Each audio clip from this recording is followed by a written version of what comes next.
안녕하세요. 매일 한 구절 묵상입니다. 오늘 함께 묵상할 구절은 누가복음 17장 20절 21절입니다. 바리새인들이 하나님의 나라가 어느 때에 임하나이까 묻거늘 예수께서 대답하여 이르시되 하나님의 나라는 볼 수 있게 임하는 것이 아니요 또 여기 있다 저기 있다고도 못하리니 하나님의 나라는 너희 안에 있느니라. 오늘 이 두 구절을 통해서 우리 예수님께서 하나님의 나라에 대한 중요한 가르침을 주고 계십니다. 먼저 바리새인들이 이렇게 질문합니다. 하나님의 나라가 어느 때 임하나이까 묻거늘. 바리새인들은 예수님을 따르는 제자들은 아니었어요. 그런데 그들도 하나님의 나라를 기다리는 사상은 있었습니다. 당시 모든 유대인들이 하나님의 나라가 오기를 기다리는 메시아 대망 사상이 있었거든요. 그래서 이것을 물어본 겁니다.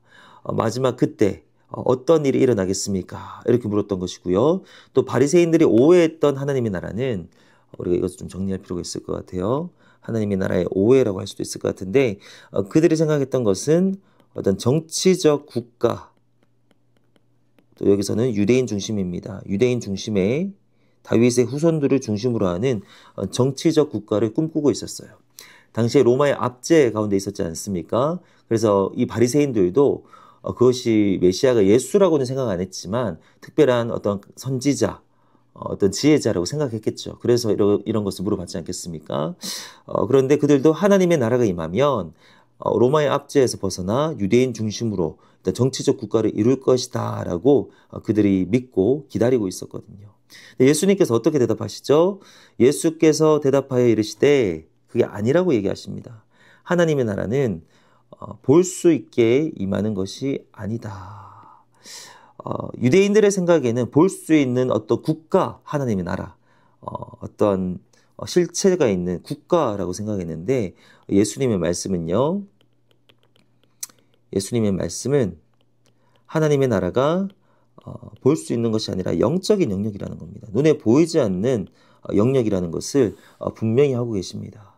아마 그 당시 예수님을 따르고 있던 제자들도 바리새인들의 오해를 가졌을 것 같아요. 그들도 정치적 국가를 꿈꿨고 예수님께서 그들의 차이점이 있다면 예수님이 그들의 정치적인 메시아라고 믿었기 때문에 예수님을 따랐던 거예요. 그 말씀을, 이 대화를 그들도 들었겠죠. 하지만 예수님께서 분명히 말씀하십니다. 너희들이 생각하는 그런 나라 아니다. 눈에 보이는 그런 정치적 국가 아니고 영적인 영역이다라는 거예요. 우리는 오늘날 알고 있습니다. 하나님의 나라는 영적인 영역입니다. 눈에 보이는 것이 아니고요. 예수님을 믿고 예수님을 통해서 하나님의 다스림 안에 들어가는 것, 이것이 하나님의 나라죠. 죽어서만 가는 하나님의 나라가 아니라 이 땅에서부터 믿는 순간부터 하나님의 나라 안에서 주님의 통치를 받는 것, 그것이 하나님의 나라, 영적인 영역이라는 것을 우리는 알고 있습니다. 21절에서 주님 한 번 더, 한 가지 더 가르침을 추가하십니다. 여기저기 있다, 여기 있다, 저기 있다고도 못하리니.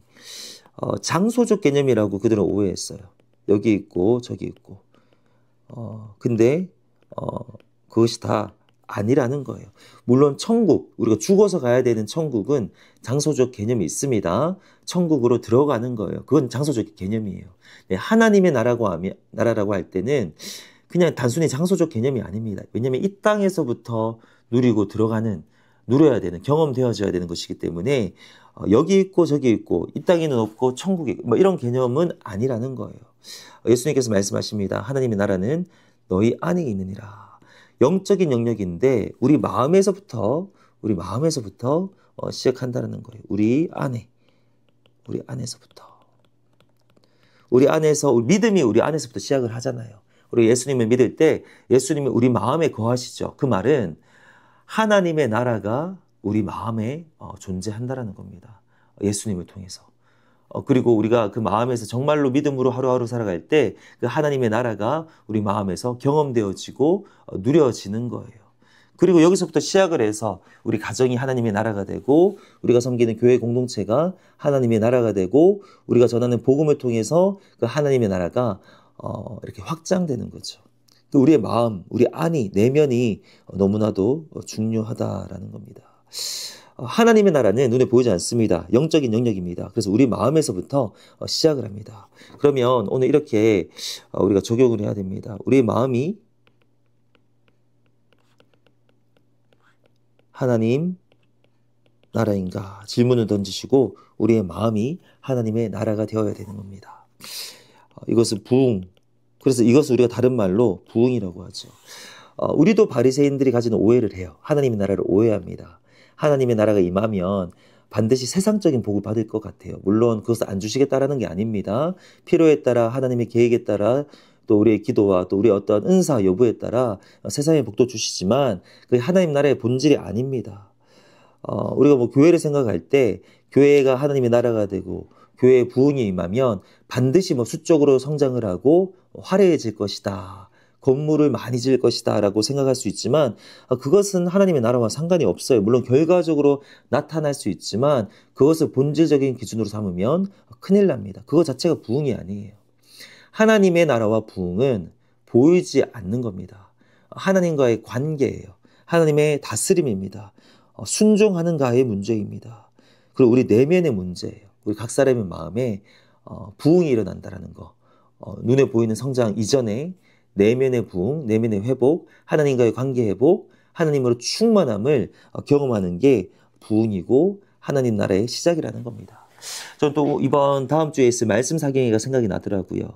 이 말씀 사경회 때 오해된 하나님의 나라가 아니라 예수님께서 말씀하시는 하나님의 나라가 경험되면 좋겠다라는 생각이 듭니다. 진정한 부흥이 일어나면 좋겠다라는 생각이 듭니다. 말씀 사경회 때 은혜 받아서 충만해져서 예를 들어서 바로 뭐 교회가 수적으로 성장한다든지 우리 삶 가운데 엄청난 일이 일어난다든지 그런 것을 바로 기대하지 말라는 거예요. 우리 안에 있다라는 겁니다. 하나님의 나라는 우리 안에 있고요. 우리 교회 성도님들 한 사람 한 사람 마음 안에서 부흥이 일어나야 됩니다.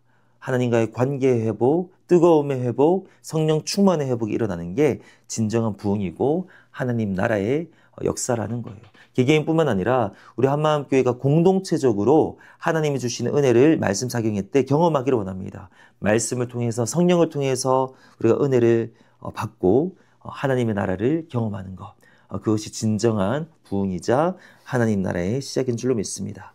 하나님 아버지 감사합니다. 오늘 예수님의 가르침을 통해서 우리가 하나님의 나라를 오해하고 있었다면 그것이 바로 잡히게 하시고 또 진정한 하나님의 나라를 사모하고 갈망케 하여 주시옵소서. 하나님의 나라는 눈에 보이는 것이 아니라고 했습니다. 우리 마음에서부터 일어나는 일이라 그랬습니다. 우리 마음이 주님 나라 되기를 원합니다. 우리 마음에 진정한 부흥이 일어나기를 원합니다. 특별히 기도하는 것은 이번 말씀 사경회를 통해서 그러한 은혜가 부어지게 하여 주시옵소서. 예수님의 이름으로 기도합니다. 아멘.